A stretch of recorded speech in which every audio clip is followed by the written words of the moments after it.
নমস্কার, কণিকা রেসিপিতে সবাইকে স্বাগত। আবার আমি চলে এসেছি একটা নতুন রেসিপি নিয়ে।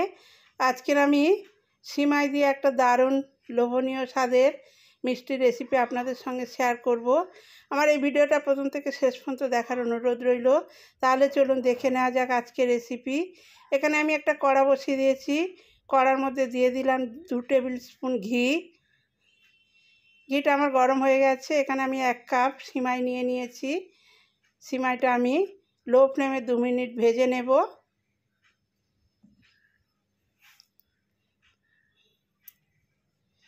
অনেকে সিমাই করে খেয়েছেন, একবার এই সিমাইয়ের এইভাবে মিষ্টি বানিয়ে খাবেন, আশা করি ভালো লাগবে।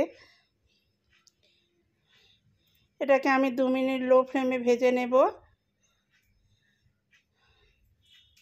2 মিনিট আমি লো ফ্লেমে ভেজে নিয়েছি। এখন এটাকে নামিয়ে আমি ঠান্ডা করতে দেব। আবার আমি কড়া বসিয়ে দিয়েছি। কড়ার মধ্যে দিয়ে দিলাম 1 কাপ লিকুইড দুধ। দুধটা ততক্ষণ গরম হোক। এখন আমি সেই সিমাইটাকে মিক্সিং জারে দিয়ে গুঁড়ো করে নেব। সিমাইটা আমার ঠান্ডা হয়ে গেছে।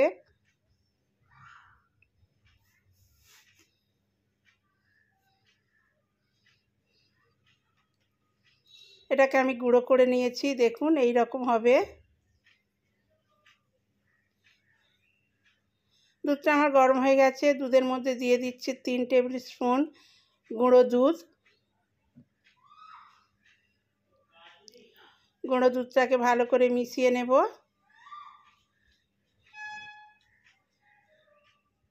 এটাকে আমি 1 মিনিট ফুটিয়ে নেব। দুধটাকে আমি ফুটিয়ে নিয়েছি। এখন এর মধ্যে দিয়ে দিচ্ছি 1/2 কাপ বাতাসার গুঁড়ো।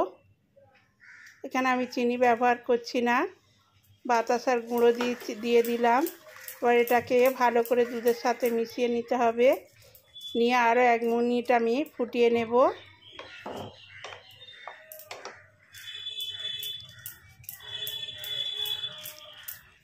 এটা আমি 1 মিনিট ফুটিয়ে নিয়েছি।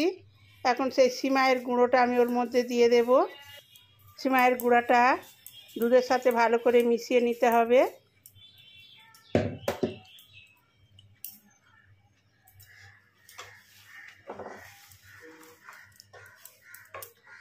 গ্যাসের ফ্লেমটাকে আমি লোতে রেখে দিয়েছি। লোতেই আমি এই মিষ্টিটা বানাবো। এইভাবে নেড়ে নেড়ে একটা শক্ত মিশ্রণ তৈরি করে নিতে হবে।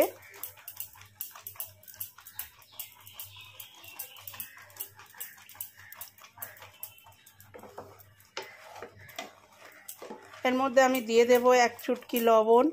যে কোনো মিষ্টি বানাতে গেলে লবণ দিলে তার টেস্টটা খুবই ভালো হয়। 1 চুটকি লবণ দিয়ে দিলাম।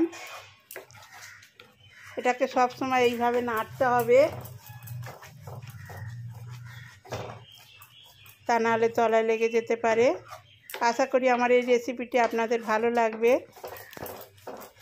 রেসিপিটি ভালো লাগলে প্লিজ একটা লাইক দেবেন। আর আমার চ্যানেলটি যারা এখনও পর্যন্ত সাবস্ক্রাইব করেননি, প্লিজ চ্যানেলটিকে সাবস্ক্রাইব করে দেবেন।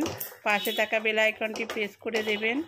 যখনই কোনো নতুন ভিডিও আপলোড করব, নোটিফিকেশান সবার আগে আপনাদের কাছে পৌঁছে যাবে। দিয়ে দিলাম খানিকটা এলাচের গুঁড়ো। এলাচের গুঁড়োটাও ভালো করে এইভাবে মিশিয়ে নিতে হবে।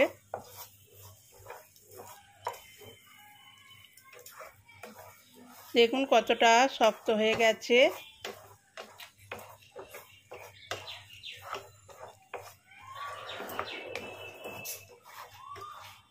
এখন আমি গ্যাসের ফ্লেমটাকে বন্ধ করে দেব।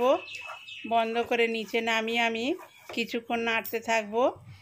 কিছুক্ষণ এইভাবে নাড়তে নাড়তে আবার অনেকটা শক্ত হয়ে যাবে। গ্যাসের ফ্লেমটা আমি অফ করে দিয়েছি।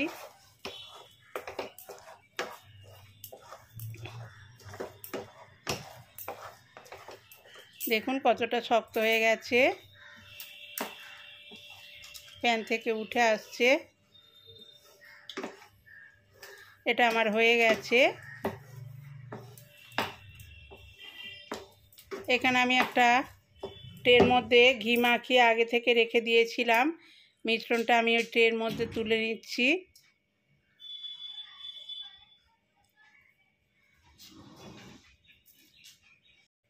এবার এটাকে আমি এটা প্যাচুলার সাহায্যে সমান করে দেব।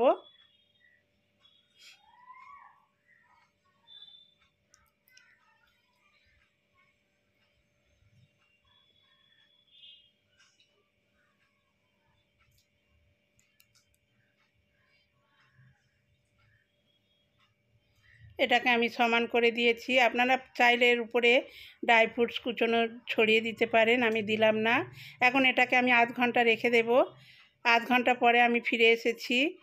এটা আমার একদম সেট হয়ে গেছে। আমি একটা ছুরি দিয়ে এটাকে পিস পিস করে কেটে নিচ্ছি। আপনাদের যার যেমন পছন্দ সেই রকমভাবে কেটে নেবেন।